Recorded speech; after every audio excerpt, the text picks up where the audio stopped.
बिन माँ की बहू। साक्षी के पैदा होते ही उसकी माँ गुजर जाती है, जिसके बाद उसके पिता आलोकनाथ अकेले ही उसका पालन पोषण करते हैं। 16 साल की उम्र से ही साक्षी ने घर चलाने के लिए नौकरी शुरू कर दी थी।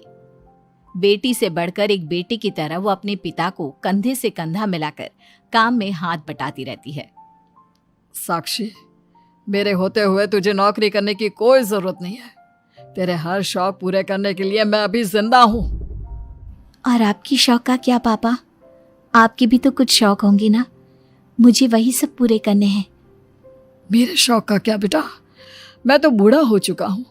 मेरे शौक तो तेरी माँ के साथ ही कब के मर चुके हैं। अब तो सिर्फ एक ही सपना है मेरा कि जल्दी से किसी अच्छे लड़के को देखकर तेरी शादी करा दूं। क्या पापा, आपकी हर बात मेरी शादी पर आकर ही क्यों अटक जाती है? अगर मैं चली गई तो आपका ख्याल कौन रखेगा? इसलिए मैं आपको छोड़कर कहीं नहीं जाऊंगी। अरे बेटा, एक ना एक दिन हर लड़के को जाना ही पड़ता है।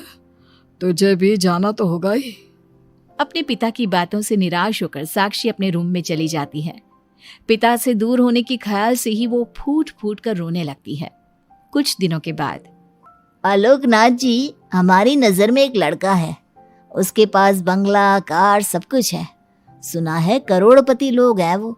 आप कहे तो आपकी बेटी के लिए बात करूं? अरे लेकिन हमारे इतने बड़े परिवार में अपनी बेटी ब्याहने की हैसियत नहीं है। उन सब की चिंता मत कीजिए। उन लोगों को दहेज वगैरह कुछ नहीं चाहिए। वो लोग तो सिर्फ अपने परिवार के लिए गुणी और संस्कारों से परिपूर्ण बहू चाहते हैं। अगर ऐसी बात है तो आप उन लोगों से मेरी बेटी के बारे में बात कीजिए। मेरी बेटी में वो सभी गुण हैं जो वो अपने परिवार की बहू के लिए चाहते हैं। इस तरह वो साक्षी का रिश्ता लेकर अर्जुन नाम की लड़की के परिवार के पास जाता है। साक्षी की फोटो देखकर लड़के वाले उसे झट से पसंद कर लेते हैं, जिसके बाद अर्जुन के परिवार वाले साक्षी को देखने उसके घर पहुंचते हैं।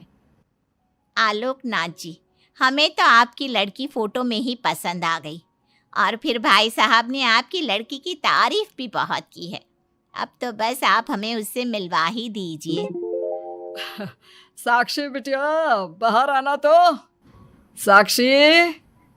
अपने पिता की आवाज सुनकर साक्षी तुरंत बाहर आ जाती है और एक एक करके सभी के पैर छूती है।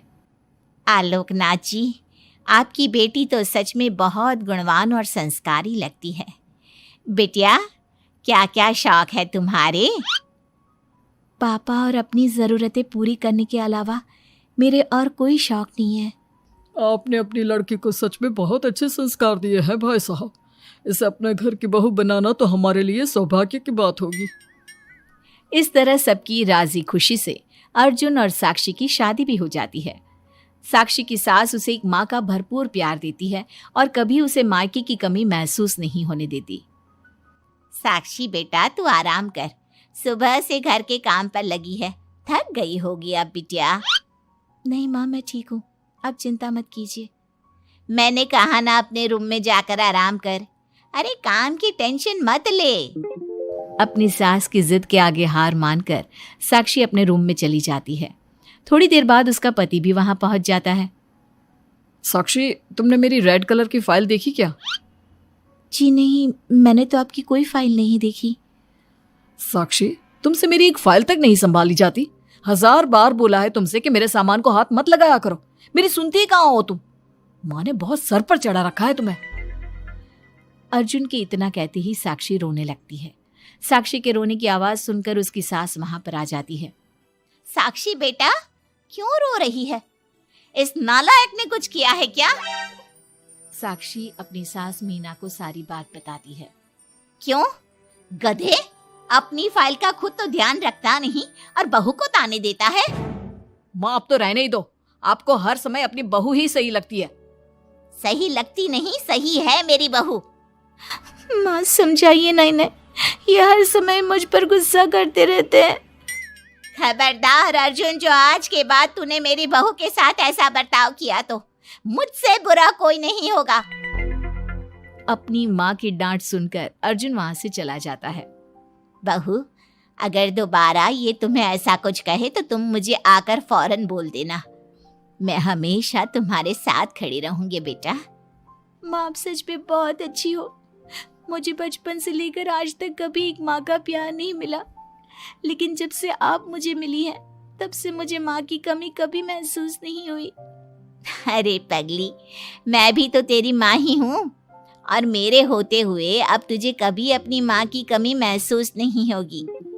एक दिन, साक्षी, अब मैं तंग आ चुका हूँ तुमसे। भगवान के लिए मुझसे दूर रहा करो। अब मुझे ना चिढ़ होने लगी है तुमसे। अर्जुन, ये क्या तरीका है अपनी पत्नी से बात करने का? माँ प्लीज, आप रोज रोज इसकी पैरवी करने मत आया कीजिए। अरे क्या हुआ, सुबह सुबह तमाशा क्यों लगा रखा है? पापा, आपको पता है इस साक्षी की वजह से मेरा लैपटॉप खराब हो गया है। ऑफिस का पूरा डाटा इसी में था, और देखिए ना, इसने उसमें चाय गिरा दी। अब मैं अपने बॉस को क्या जवाब दूंगा? माँ मेरा यकीन कीजिए, मैंने जानबूझकर चाय नहीं गिराई। मैं तो इन्हें दे रही थी चाय, लेकिन इन्होंने ही ठीक से नहीं पकड़ी। अच्छा, तब इसमें भी मेरी ही गलती है। वाह साक्षी वाह। अर्जुन, तू बहू पर इतना क्यों भड़क रहा है? अब जो हो गया सो हो गया। सुन लेना ऑफिस में थोड़ी सी डांट। अब अपनी बीवी के लिए इतना तो कर ही सकता है ना तू। मैं आपके लिए दूसरा लैपटॉप ले आऊंगी, आप परेशान मत होइए। कोई जरूरत नहीं है उसकी, मैं खुद ले लूंगा। मेहरबानी करके अब मेरे सामान से दूर रहना। इतना कहकर अर्जुन वहां से चला जाता है, जिसके बाद साक्षी फूट फूट कर रोने लगती है। चुप हो जा बेटा, उसकी बातों का बुरा मत माना कर। अरे वो तो पागल है। मीना के इतना कहते ही साक्षी उसे कसकर गले लगा लेती है। माँ, आप नहीं होती तो मेरा क्या होता? मैं बहुत भाग्यशाली हूँ जो भगवान ने मुझे सास के रूप में मेरी माँ लौटा दी है।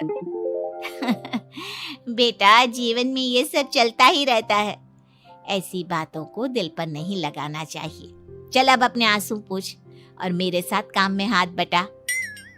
इतना बोलते ही मीना रसोई की तरफ चल देती है। साक्षी भी अपनी सास के पीछे चल देती है और सभी बातों को भूलते हुए खुशी खुशी काम पर लग जाती है। मन ही मन साक्षी अपनी सास को हर जन्म में अपनी माँ के रूप में मांगने के लिए भगवान से प्रार्थना करती रहती है। ऐसे ही दिन बीतते रहते हैं। मीना हर समय ढाल बनकर अपनी बहू के लिए खड़ी रहती। तभी एक दिन पड़ोसी, मीना, तूने अपने बेटे के लिए यह कैसी बहू चुनी है जिसकी माँ उसके पैदा होते ही गुजर गई? अरे ये तो कुलक्षणी है। ऐसों के घर का तो पानी भी नहीं पीना चाहिए, और तूने उस घर से लड़की चुन ली। ये सब फालतू बातें हैं, ऐसा कुछ नहीं होता। मीना, तूने उस बिन माँ की बहू को बहुत सर पर चढ़ा कर रखा है।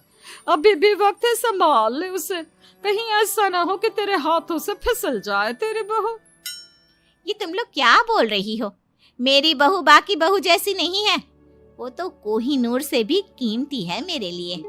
हमारा काम था तुझे समझाना।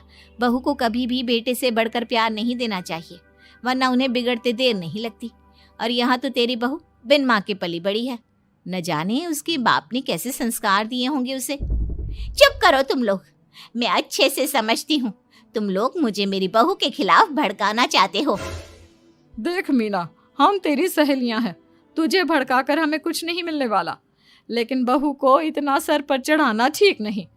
हमारा काम तो सिर्फ तुझे आगाह करने का था, बाकी मानना न मानना तेरी मर्जी। चल मीना, अब हम लोग चलते हैं, तू अपना ध्यान रखियो।